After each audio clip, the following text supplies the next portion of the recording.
This topic, as far as the U.S. government is concerned, is one of the most highly classified matters that the government deals with.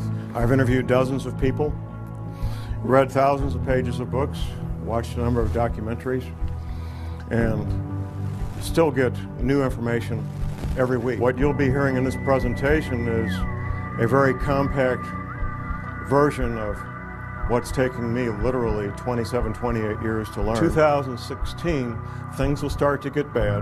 Abrupt climate change, the rising ocean. Now what NASA is calling the 10th planet is not the 10th planet we're concerned about. It's the 10th planet that's referred to in the Bible, also called wormwood. I'll ask you this question.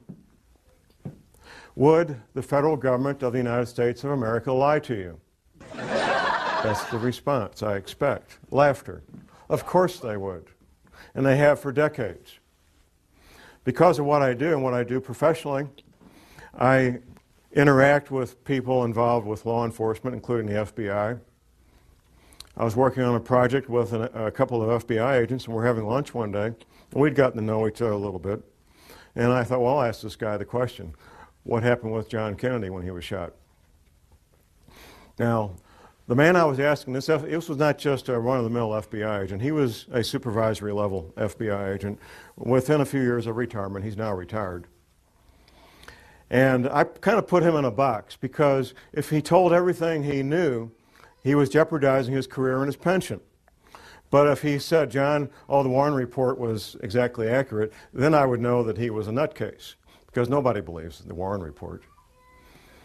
So here was his answer. It was a very creative answer. This is from a supervisory level FBI agent regarding the Kennedy assassination. His answer was 2 words, creative forensics. Now, that let me know that he knew. What every person who's looked at it carefully knows is that the Kennedy assassination was not what we've been told it is. A couple of personal things when it comes to secrets and how military intelligence knows about things before they happen. First week of May, 1967. I'm 19 years old. I'm in a military intelligence school, and I got assigned for a Sunday morning, what they call a dining room orderly. My assignment was to be in the officers' mess where they serve breakfast on Sunday morning, stand at parade rest, and whatever the colonels and the majors wanted, if they wanted coffee, I go get it. If they want toast, I go get it. Stand there at parade rest, eyes straight ahead, and just wait on the officers. One colonel is talking to another colonel. Now, this is military intelligence school, and these are field grade officers in military intelligence. First week of May, 1967. One colonel says to the other colonel, you know, those Golan Heights are going to break loose any day now. First week of May, 1967. What happened 4 weeks later? The Six-Day War. Yeah, they knew. They knew. Fast forward just a few months, September 1967. Now, I see some folks in here old enough to remember the Tet Offensive of 1968 in Vietnam, end of January 1968, which took place only 2 months after General Westmoreland gave his famous light at the end of the tunnel speech to a joint session of Congress, December 1967, where General Westmoreland told the joint session of Congress that Viet Cong were defeated on the battlefield, could no longer mount a credible offensive. I get to Vietnam in 1967 in September. By the end of September, I knew about the Tet Offensive at the end of January 1968. 4 months before it happened, 5 months before it happened. I knew about it, and I was getting ready for it. Everybody else found out the last week of January 1968.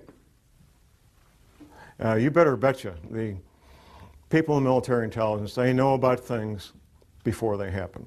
I know about things before they happen, even now, because I've maintained my contacts inside military intelligence. What you're going to learn today is known by the major world governments. I doubt the president of Zimbabwe knows what we're going to talk about, but the heads of England, Canada, United States, Russia, China, they all know, and they're making preparations. The Vatican knows, and I have some local connections there that I know about the Vatican and what they're doing. The Fortune 100 companies, they're getting ready and being prepared. My first-hand awareness began in year 2000. Two different men, friends of mine, they were both researchers. They approached me and they said, John, there's this thing that's going to happen. We're not sure about the date, but it's going to happen. When it does, there's going to be abrupt climate change. There's going to be 200-mile-an-hour winds. The growing threat of climate change could define the contours of this century more dramatically than any other. But I knew these men well enough that I trusted what they told me, and I went to a confidential source and I said, check this out. I need to find out if this is true. And my confidential source, a friend of mine, he says, oh, John, that's silly. That can't be real. But he trusted me and knew me well enough to check it out. He gets back with me a few weeks later, and he says, John, it's exactly what you said it is. It's coming, it's going to hit us hard. And there's going to be 200-mile-an-hour winds. And there's going to be massive tidal waves and earthquakes and all the things that you said. That was in the summer of 2000. And what should give us hope that this is a turning point? That this is the moment we finally determined we would save our planet? My research has continued. I've continued to develop my sources and put the whole thing together so I can make this presentation.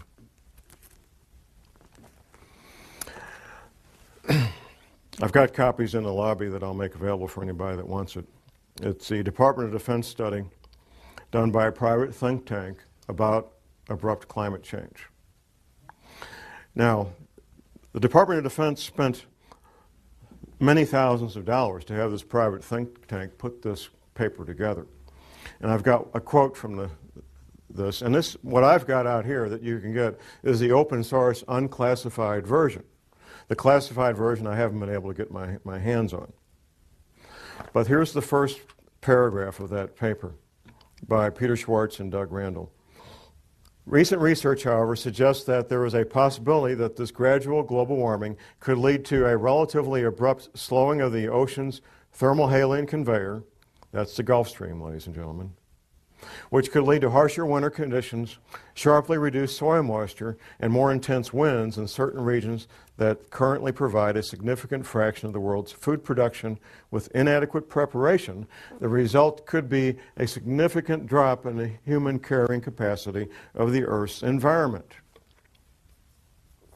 That means people are going to die. That's what that means. Has anybody seen the film The Day After Tomorrow? Anybody? Okay, a few. There's some science in there and some science fiction. If you haven't seen it, I would urge you to get a copy from the library, borrow a copy, whatever it takes.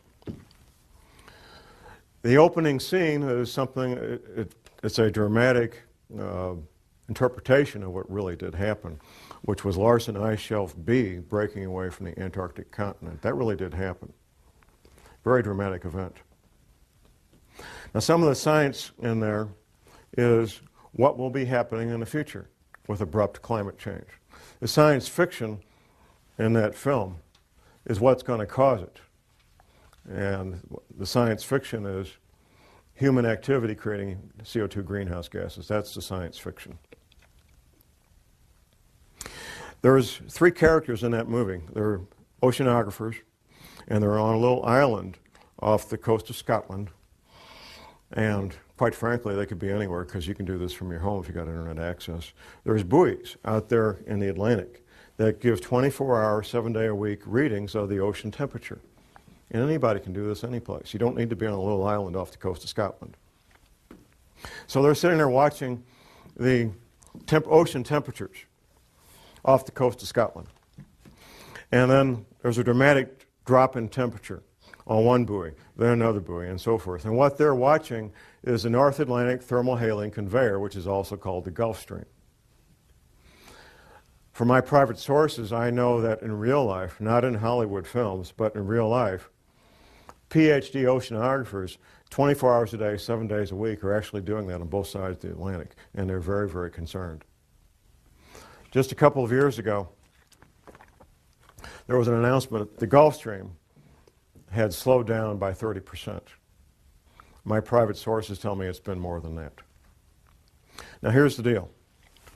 You look at a map of the world and you've got England, Ireland, and Scotland here, and you got Moscow here. They're both the same distance from the North Pole. They're both the same distance from the North Pole. England, Ireland, Scotland, and Moscow. What's the difference? I mean, they rarely see any serious snow in England, Ireland, and Scotland. They don't have furnaces like we do because it doesn't get to be 10 degrees. And they certainly don't have the winters of Moscow, even though they're the same distance from the North Pole. The reason they don't is the Gulf Stream. The Gulf Stream is that ocean of warm water that comes up from the Caribbean, the Gulf of Mexico, up the east coast of the United States, goes over and down past England, Ireland, Scotland, past France, goes on south and makes a big circle. That's the Gulf Stream. That's what gives England, Ireland, and Scotland the very temperate, mild winters that they've always enjoyed. The best PhD oceanographers on the planet know that it's slowing down, and they know it's going to stop. There's some disagreement about when. And because there's some unknowns that they have to try to do some guesswork. But here's what makes the Gulf Stream work. It's the salt content. It's the salinity of the ocean. The salt content of the ocean allows that big engine to pump that water up, go over and come back down and do that big circle of thousands of miles. The salt content is changing because of melting freshwater ice in Greenland and melting freshwater ice in the Antarctic. Now the melting ice at the North Pole doesn't make any difference because that's floating salt water. So it doesn't make any difference. It doesn't change the sea levels, it doesn't change the salinity of the ocean. This fresh water being introduced into the ocean is reducing the salinity of the ocean. That's slowing down the Gulf Stream, and at some point it will stop. 3 years, 5 years, 20 years, I can't tell you when. And the best PhD oceanographers on the planet can't tell you when. They can tell you it's about to happen, though.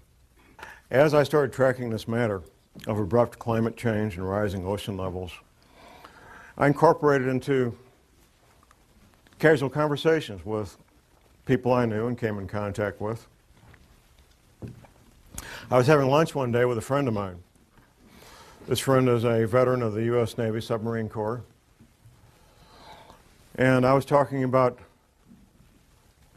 what would be causing this, because I did pretty quickly learn what would be causing the rising ocean levels and abrupt climate change.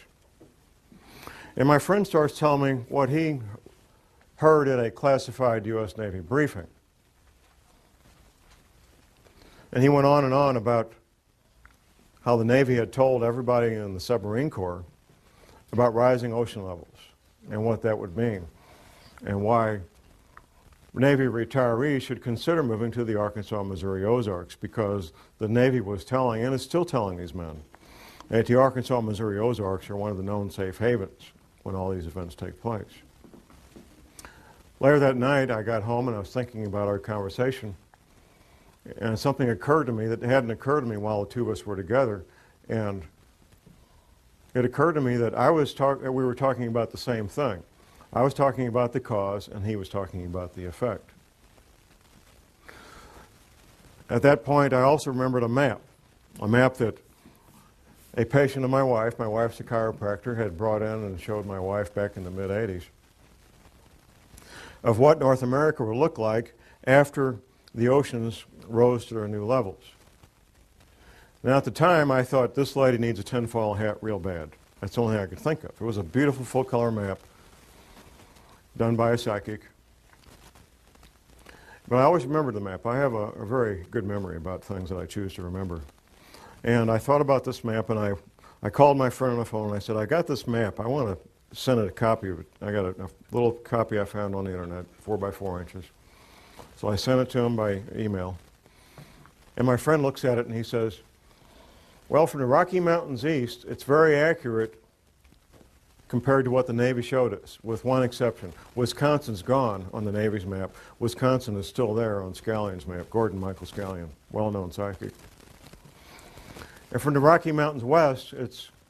Not even close to what the Navy says, not even a little bit close.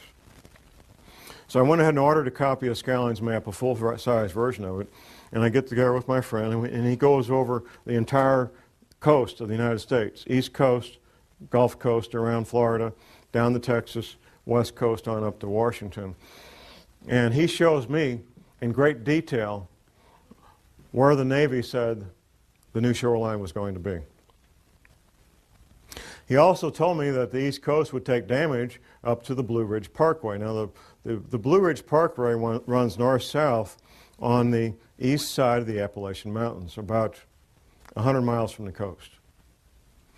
Now, you have to keep in mind, this is not John Moore. This is U.S. Navy in classified briefings telling these men what would be happening in the future.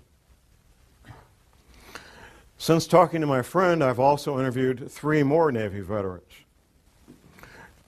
One was an officer in the submarine corps. Another was an intelligence officer from another service assigned to the submarine corps for a 3-year tour of duty. And the third guy was a Navy veteran. Fourth guy, actually. A friend of mine, he's a college professor, and I was at his college class on international relations giving a presentation on terrorism. The other presenter was this former intelligence officer. So we finish our presentation to college students on terrorism, and we go to a pizza place in Raleigh. And there's 4 of us. Myself, I'm sitting here. The retired intelligence officer, his wife sitting next to me. And the intelligence officer himself sitting across from me, and my friend, the college professor, is right over here. Once I found out that he did a 3-year tour of duty with the submarine corps, I knew I had to ask the question. I might never see this man again in my life. I got to ask the question. Now, we haven't talked about rising ocean levels. And this you have to keep in mind, this is a basic tool of investigative work, is interviewing witnesses at different times and different places, interviewing witnesses that don't know each other. You want to get to the heart of a matter, that's the way it's done. You find witnesses who don't know each other that have the same information, and you interview them at different times, different places. So I ask him, tell me what you know about rising ocean levels. His wife, sitting next to me, before he can even speak up, his wife sitting next to me says the following. We were on our last duty assignment, and we were at the Pentagon. Now, we've been all over the planet, typical military family, and we had to pick a place to retire. We chose the Arkansas, Missouri Ozarks because of rising ocean levels. I had my answer. I had my answer. We talked about that a little bit more.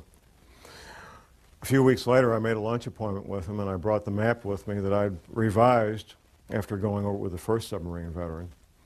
I brought it with me. We met at Steak and Shake, had lunch, and I had him revise the map even further, getting a few more details in there. The third submarine veteran, retired submarine officer, he's one of my pistol students. We had lunch and we talked, and he says, John, I signed these non-disclosure agreements. If I tell you what I know, I could lose my pension. I have to be out 5 years before I can tell what I know about rising ocean levels. I've only been out 3 years. I said, well, can you blink your eyes once for yes and twice for no? Then you won't be talking. He says, yeah, I can do that. The retired submarine officer verified what the other 2 submarine veterans had told me earlier. Word for word, detail for detail. And he also, this is the third man who had chosen the Arkansas, Missouri Ozarks for his retirement home. The Prophecy Club, a Christian group out of Topeka, Kansas, they sent me on a nationwide speaking tour in 2005 on this topic. And I'm up in Detroit speaking on this. On one of the breaks, I have a man walk up and introduce himself to me. He says, John, I'm in the insurance industry.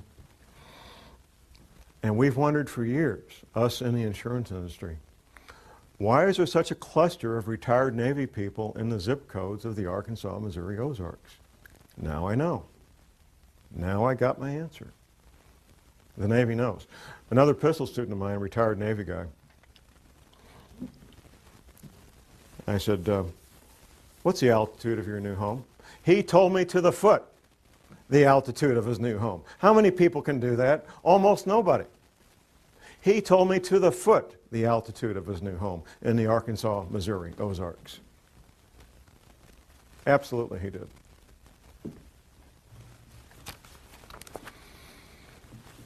How many planets are there in our solar system?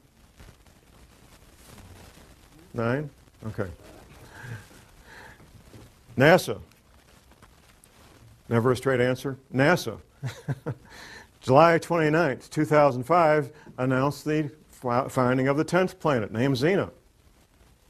Do a Google search. They did. Don't take my word for it. NASA announced the finding of the 10th planet, named Xena, 29th of July, 2005. Parade magazine and the Sunday newspaper. It was a front cover of the January 15th, 2006 edition. A friend of mine, I started telling him about these matters in 2004. After the NASA press announcement in July of 2005, he calls me up and he says, "John, you're not crazy. There really is a 10th planet." NASA said so. I said, "Thank you very much." There has to be a cause. And this is something, quite frankly, we don't need to address it, but we will address it. The cause is the 10th planet. Now, what NASA is calling the 10th planet is not the 10th planet we're concerned about. It's the 10th planet that's referred to in the Bible, also called Wormwood. The closer you are to the current equator, whatever that might be, the better off you are when these things happen, if there's a pole shift, because your climate's not going to change all that much. If you're in Miami, Florida, and we have a 20-degree pole shift, you're not going to end up with a really, really bad winter. You're going to have a mild winter. But if you're in Maine and you got a 20-degree pole shift, you could end up with the weather of Siberia real easy.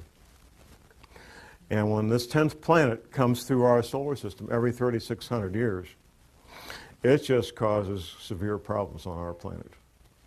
Interacting with the Earth electrically and with gravity both. The back of your paper, No Need for Panic, there is a number of books cited that you can get from the library or purchase from different authors that talk in great detail about these planetary matters. Professor James McCanney, who is a credentialed scientist, has written a number of books on this. He's a real astrophysical scientist, and he knows about this stuff. I'm a private detective and a researcher. I'm not a scientist. But I can tell you what the scientists say, because I've read their books. And I can tell you what Dr. Velikowski said, because I've read his books. And I can tell you what the Bible says, because I've read the Bible. And all these things are true, and all these things are in the process of happening right now.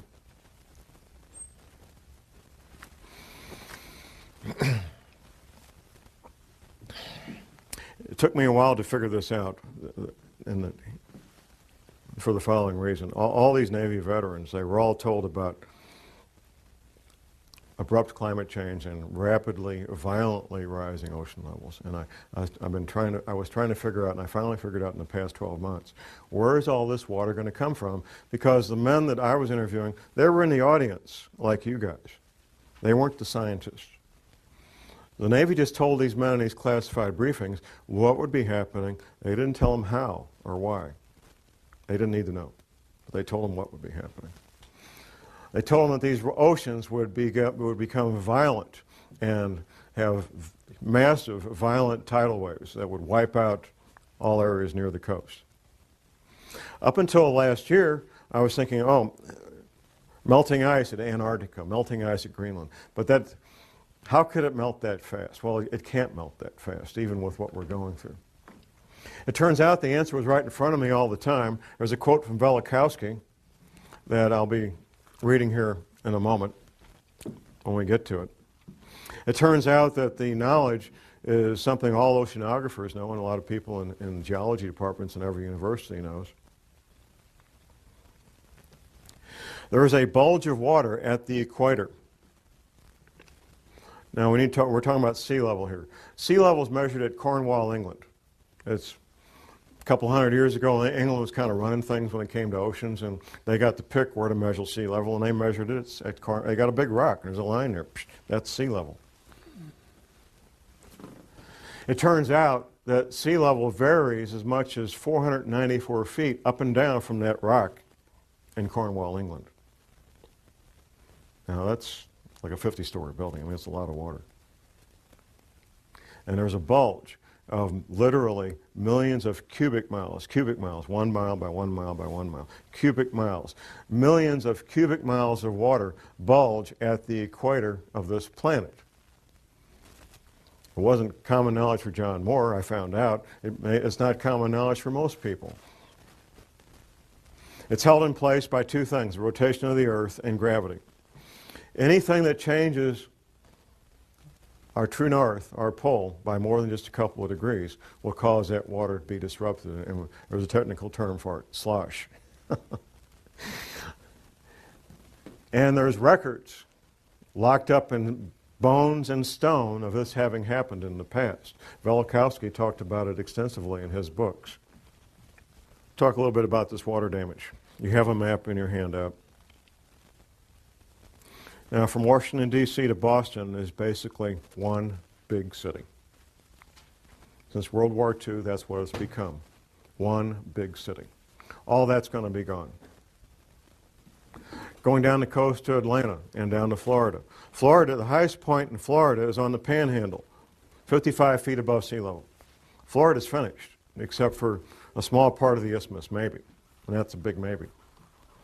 Gulf Coast, Alabama, Louisiana, Mississippi are pretty much going to be gone. In fact, the new mouth of the Mississippi will be at the current Arkansas-Louisiana state line, a couple hundred miles up from where it is right now. Going down around the coast of Texas, Texas will take damage about 100 miles inland. California will take damage 25 to 100 miles inland, depending on a couple of things, the level of the altitude above sea level and seismic activity. On up the west coast to Oregon and Seattle, all coastal areas being damaged 50 to 100 miles inland. And once again, seismic activity is going to play a big role in what happens. Locally in the Midwest, we have something called the New Madrid Seismic Zone. Once the Mississippi River becomes 50 to 100 miles wide, the U.S. Navy, not John Moore, the U.S. Navy says it will trigger at least 3 9-point plus earthquakes on the New Madrid seismic zone. Southern Illinois will basically be one large swamp. In fact, southern Illinois is already pretty swampy. If you fly over the Mississippi River right now, you can see where the river used to be. You can see where its banks were at one time. A much, much larger river than it is now. I mentioned Wisconsin will be gone. The Great Lakes will become one vast inland sea joining up with Hudson Bay up in Canada. That's what the Navy says. And it's kind of ironic and kind of caught my attention when all of these Navy veterans, these submarine veterans, they all look at this map and they say, John, Wisconsin's gone. It's finished. There's not going to be any more Wisconsin. Florida's gone. Louisiana, Alabama, Mississippi, finished, gone. EPA, our friends. Now, a lot of people make fun of the EPA and hate the EPA, but like most government agencies, most of the people that work there are good men and women with good intentions, including a lot of scientists. The EPA had a library, past tense, until 2007. The library contained the largest collection of cross-referenced, important term, cross-referenced articles and manuscripts on man-made compounds and biological agents in the English language. In 2007, it was closed. The EPA library was closed, and it was a number of different locations around the country, closed to even EPA scientists could not access it. Anybody see Al Gore's film, An Inconvenient Truth? Okay, once again, I encourage people to watch this movie. There's some science in there, there's some science fiction. The science is about what will happen in the future, abrupt climate change and rising ocean levels. The science fiction is what's causing it. It's not man-made greenhouse gases, like he says. That's a distraction. And that tactic was decided on many, many years ago, sometime in the late 70s, early 80s, that they would use that as the pretext to keep people thinking things are going to be okay. The science leaves out something, and the science fiction adds something. Al Gore gives a timeline for when these events are going to happen. Abrupt climate change and rising ocean levels. The timeline that Al Gore gives in his movie is the same timeline that the federal government gives out through the NASA Goddard Space Flight Institute. Say that fast 10 times. The NASA Goddard Space Flight Institute, which the Queen, Her Majesty, visited last spring when she was in this country, by the way, because she's got taking a sudden interest in science. Jim Hansen is the director of the NASA Goddard Space Flight Institute, and the timeline he puts out and the timeline Al Gore puts out is the exact same timeline, and here it is. It's kind of clever what they did in the movie, the way they said it. But in 2016, things will start to get bad, abrupt climate change and rising ocean levels. Exact same timeline put out by the federal government through NASA. NASA is part of the military, by the way. If you notice, these space flight shuttles go up, captain this, lieutenant that, colonel, I mean, it's the military. It's always been the military. That's the official timeline put up by the federal government. Now, the real timeline. I found out through my confidential sources what the real timeline is, and I found out why they're doing what they're doing right now, moving the CIA from Langley, Virginia to Denver right now. These relocations, which you could call evacuations, they're due to have everybody who's part of continuity of government planning. It's not all federal employees. If you work for Health and Human Services, you're toast. There's no place waiting for you in Denver. People in the intelligence agencies, people in certain parts of the military, not all the military. The scientists, the engineers, the doctors that they want to have in these shelters when everything breaks loose. That's who's being relocated, that's who's being sent to these shelters. These shelters are literally hundreds of millions of your tax dollars where people can live and work and have hot showers and pizzas and video movies for years without ever leaving the place and be quite comfortable. There's other things that could be happening in the next couple of years. Those of us who research these matters and share these concerns, we all know that there's multiple agendas proceeding forward, and that what we sometimes refer to as a New World Order, which will be basically corporations running everything, banks and corporations, they fully expect to come out on the other side of this intact. A fellow radio talk show host from my station, he lives down in northwest Arkansas, not far from Walmart headquarters. He says, John, I get plain brown envelopes with no return address sent to me from people that work inside there at middle and upper management levels, giving blueprints of the shelters that Walmart's built for their people. They expect to come out on this. Another friend of mine was working with a Catholic group here in St. Louis, and his job was to help set up military-grade radio communications between the Vatican group in St. Louis and the Catholic group in St. Louis, and the Vatican. Military-grade two-way communications. We're not talking 10-4 good buddy CB stuff. The real military-grade radio communications. The agendas of the people that control the world, the international bankers and the Fortune 500 and so forth, is to have a planet with far less people on it than there is now, either inadvertently through these earth changes or by design, through World War III, a flu pandemic, or severe economic collapse leading to societal disruption, or all three happening at the same time. These are all matters that could be happening in the not too distant future. I refer to what we're living in right now as phase one. Phase one is where normal commerce takes place. We can have our careers, interact with our families and our social events that we normally do, and life appears to be normal. The powers that be are using phase one to finish their final preparations. This shelter I talked about here at Weldon Springs, Missouri, it took almost twice as long to build it as they anticipated. They kept running into the various problems that any construction project has, but they got it built. And they're using these remaining months to finish up whatever final preparations they need to get their people in place and get moved.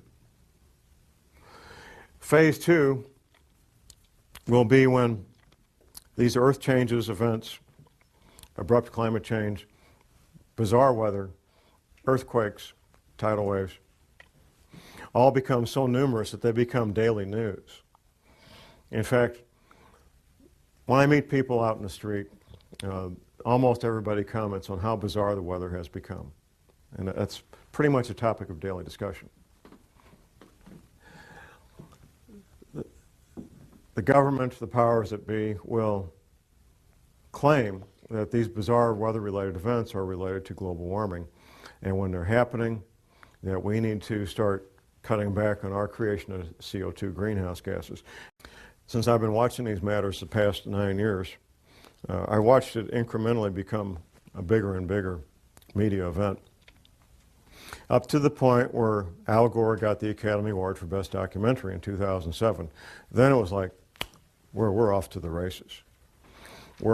Up until that award, or that Academy Award, global warming related news stories was maybe twice a week. That was about what I was seeing. Since then, since he got that Academy Award, it's been daily, 7 days a week, global warming stories. And there will be no end to it. As long as there's news, as long as they're capable of broadcasting news, you will have global warming stories every day of the week from now on. As these events become more severe, you're going to hear more and more men with lab coats from NASA talking about global warming being caused by human activity and that it will be better and everything's going to be okay, so you can go back to your baseball games and go back to work Monday morning. Things are going to be fine. That's phase two. Phase three will be a relatively short period of time. It may be a matter of a few days, maybe a week. It won't be long. At some point, people will realize that things are very strange and very dangerous, and they'll start doing things they normally wouldn't do. Say, for example, you're a professional, self-employed, or you have several people working for you. Half the people in this country work for small businesses. Many of the owners of those businesses are financially well off that they could lock the door and never go back. They love what they do, and that's why they go to work every day. I've heard any number of people tell me, they say, John, the government doesn't want to create panic. That's why they're concealing this. No, the government's not concerned about panic. What the government's concerned about is business owners making very rational, very logical decisions that I'm locking the door and I'm out of here. No panic whatsoever. That's what they're fearful of, because that would shut down the economy if enough of them did it. They want to keep these people in the dark as long as possible. Most men, and it's mostly men because of the nature of the work they do, some women, who know about what we're talking about today, just simply go about their lives and keep quiet about it. They're not public speakers. They take care of their family, they take care of themselves, and the rest of you are on your own. What I bring to the table is public knowledge of what's a very well-kept secret. Phase 4 will be the end of the world as we know it. Once these oceans come up, the infrastructure that supports normal human activity will be wiped out. Take, for example, shipping, ocean-going ships. The bulky, heavy products of the world, whether it's grain or petroleum products or coal or lumber, is all moved by ship. Ships that go in and out of seaports. When the seaports are underwater, all that stops. It's finished. It's over. That's just one small example of what we're looking at in the future. The housing where 100 million people live will be damaged and or destroyed. The potable water that these people rely on will no longer be potable. The food that they rely on to eat will no longer be available. It will not be a pretty picture. Martial law will be instituted probably before that, which brings to mind these other scenarios I mentioned. Economic collapse leading to social disruption, for example. If things get bad and there's what appears to be a need for martial law related to rioting in the streets over economic collapse, people don't have jobs, can't buy food, people will probably go along with martial law under those conditions because it would appear to be the right thing to do. It would look like a way to get things back to normal. So people will go along with martial law under those conditions. If, however, martial law is instituted because these oceans are coming, nobody's going to pay attention to that. They're going to get out of Dodge. They're going to get out of Dodge. They're going to be gone. And martial law or no martial law, they're going to be gone. If martial law is instituted and there's a lockdown before that, then they'll have a better chance of maintaining martial law. I've lived under martial law for a year in Vietnam. What are you looking at? You're looking at curfews. The curfew could be from 10 o'clock at night to 6 a.m. The curfew could be 24 hours a day. Restrictions of sales of firearms, ammunition, and alcohol. Rationing of fuel, rationing of food, potable water rationing, possibly rationing of electricity. We've seen that in Iraq a lot, depending on what's going on. Martial law is not a fun thing to be part of or live under, even if you're part of the occupying force, because it changes your life. The Navy says, as far as ocean levels, the Navy says these oceans will come up over a period of about 30 days. Once these events get in motion, these water levels, these oceans, these tsunamis, tidal waves will take place over a period of about 1 month. Altitude. The Navy says that everything 100 feet sea level and below will be completely destroyed. The Navy says everything at 400 feet and below is at risk of being damaged and or destroyed. But there's more to this. There's how close you are to densely populated areas. Now, the Appalachian Mountains, for example, in North Carolina and so forth, would be highly desirable places to be if it wasn't for being so close to literally tens of million people who are going to be hungry and without potable water and without electricity. That's what makes those areas undesirable, even though they will be safe in terms of geology and rising ocean levels. There was a question about money and keeping money and so forth. The American dollar is in severe crisis and is at risk of no longer being the reserve currency of choice for the countries and the major banks of the world. Dollars, if you call dollars money, you would be well advised to maybe be looking at something else for money to store up value for future use, possibly gold coins, possibly silver coins, to store up a lot of value in a compact area, compact space. Before, however, I would get gold coins or silver coins, I think I would look at other aspects of preparedness, and that's why I want to focus on the final part of this presentation is preparedness. So let's look at the stepping stones, the building blocks of preparedness. First of all, and most important, is spiritual preparedness. I'm not ashamed to admit that I am a born-again, Bible-believing Christian. I know from interviewing and studying what happened in World War II, that our American POWs who were incarcerated in POW camps in World War II, our American POWs who had strong spiritual beliefs, were far more likely to survive what went on in these POW camps than those who did not. Eating the same food, having the same medical attention, doing the same work, wearing the same clothes, living in the same buildings. Those who had a strong spiritual foundation were far more likely to survive those conditions. We know that for a fact.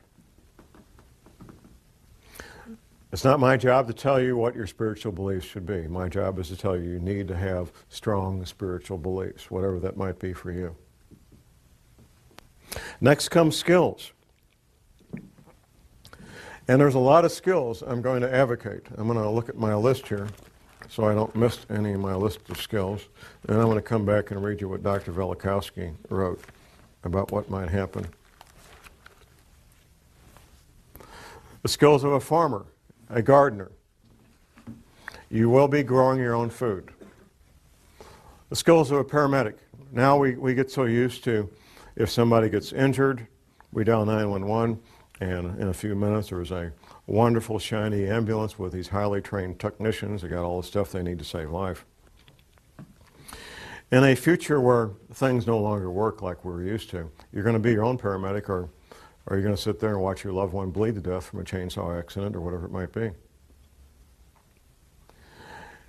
An EMT course is one semester at your local junior college, maybe $100, $200, and you'll know more about emergency medical matters than 99% of the people in this country. One semester at your local junior college. You don't need to worry about passing a test unless you intend to be a paramedic or an EMT. You don't need to worry about taking a test at all. You want to learn the skills, and you want to get a kit equal to your skill level. Now, the paramedic training is three more semesters of college on top of that first one, and then you'll have a skill level almost equal to a medical doctor when it comes to emergency medical treatment. The skills of a ham radio operator. Now, I've been in places, I've been in combat, and I know what it's like not to know what's going on. Being able to instantly and effectively communicate with your friends and loved ones, and we found this out during Hurricane Katrina, two-way radio communication that you control could mean the difference between life and death. In Hurricane Katrina, it was a matter of life and death for many people.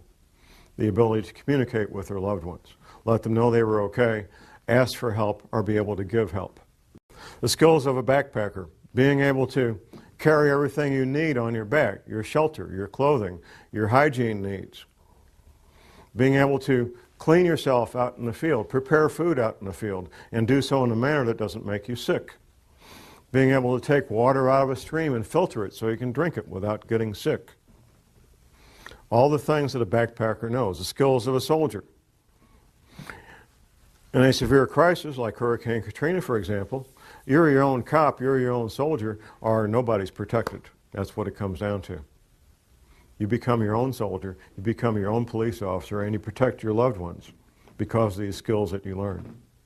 Animal husbandry.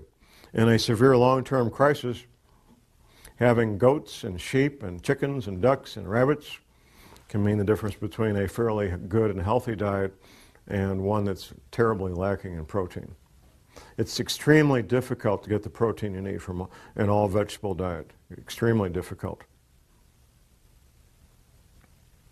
The skills of a carpenter, of an electrician, of a plumber.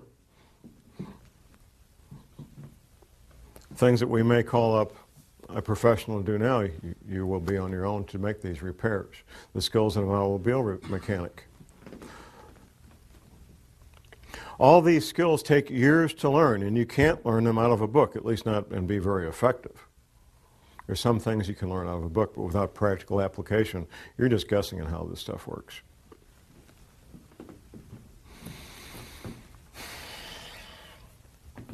Where do you live? I've had a number of questions during our breaks about where safe areas are. The Arkansas, Missouri, and Ozarks are one of the known safe havens. That's basically the bottom third of Missouri, not counting the Boot Heel, and the top third of Arkansas, not counting northeast Arkansas, that flat area where they grow rice. It's not considered part of the Ozarks. It has altitude. It's well above sea level, averaging 800 to 1,000 feet above sea level, some places a little lower, some places a little higher. A moderate winter, at least for the time being. I hope that continues. Good growing season as a consequence of that. Plenty of water, no shortage of water at all. And distance between where you will be and major metropolitan areas. The two largest metropolitan areas being being St. Louis and Kansas City. A friend of mine, one of the submarine veterans, lives in Mountain Home, Arkansas, very near the Missouri border. He says, John, we have all these people from Chicago moving down here. All these Chicago cops. Maybe they know something, huh? If you're choosing a place to live and thrive during a severe long-term crisis in the Ozarks, you may think, well, myself and my spouse, we can do this. Then I remind people who are considering that of the number 168. 168 hours in a week, and in a severe long-term crisis, somebody's going to have to be awake 168 hours a week. Because no people can do that, I suggest that at least 6 adults come together and decide to shelter as a group. I also suggest that people have at least a 2-year supply of food. Professor McCanney, in one of his books, his 60-page pamphlet about surviving Planet X, he mentions the possible future need, to establish a new calendar. It goes something like this. If there would be a pole shift, it would change the seasons, it would change the calendar. In fact, within recorded history, the calendar has changed from 360 days to 365 days. This has happened in the past. If it changes more than 3 or 4 weeks, though, here's what could happen. You could plant your seeds at the wrong time. If you plant your seeds at the wrong time and you can't go to the grocery store to get food, this could be a life-threatening situation. So you need to be able to know when the time to plant is so you don't plant at the incorrect time and end up losing all those valuable seeds. Now I need to go back to Dr. Velikovsky's quote here. Dr. Velikovsky was a medical doctor, and he wrote several books about these matters. And he was hammered on mercilessly. One of the things Dr. Velikovsky did was reconcile calendars, like when you reconcile your checkbook. And it's the nature of professionals in all professions not to talk to people who don't do what they do. And nobody had ever done this previously. And it's not easy to do, reconcile calendars from these ancient cultures. Dr. Velikovsky made an observation. There is a passage in the Bible. The Israelis are having this battle, and they need a few extra hours to win this battle. And guess what? They got a few extra. Their day was a few hours longer. You know the quote, Jim. I don't know the quote, but I know. The incident. Right. Now, typically when we study the Bible, if there's something we can't understand, we just say, well, God's just trying to make a point. This really didn't happen. That's what we do. Up until fairly recently, that's what we had to do with the incident with the Israelis fighting this battle. Well, God was trying to make a point that he had the power to do this. It really didn't happen. Well, it turns out we now know scientifically how that could happen, and the only way it could happen. For the Israelis to get 3 or 4 hours more daylight, the only way that can happen is for the planet to roll over in space, giving those extra 4 hours. Here's what Velikovsky said. Well, if the sun didn't set over the Sinai desert when it was supposed to, on that date, and he had the date because the Israelis had calendars and they wrote it down, that's a pretty important deal. I mean, you know, if you're Moses and something important happens, you tell the scribes, hey, write this down. This is important. So they had written records and they had a calendar. Velikovsky said if that happened over the Sinai desert, then the sun must not have come up in China the next morning when it was supposed to come up. And the Chinese had scribes, the Chinese had calendars, and guess what? The sun didn't come up the next morning when it was supposed to. verifying scientifically the Bible and verifying scientifically what really happened. The Israelis did get that extra 4 hours of daylight, and the Chinese didn't have the sun. Of course, the sun couldn't come up because the planet had rolled over in space. And that's why the Israelis, and God can make that happen. And He did make it happen. Now, Dr. Velikovsky wrote a number of books. Now, what I'm going to quote here word for word is a quotation from one of those books. It's titled Earth in Upheaval by Emmanuel Velikovsky.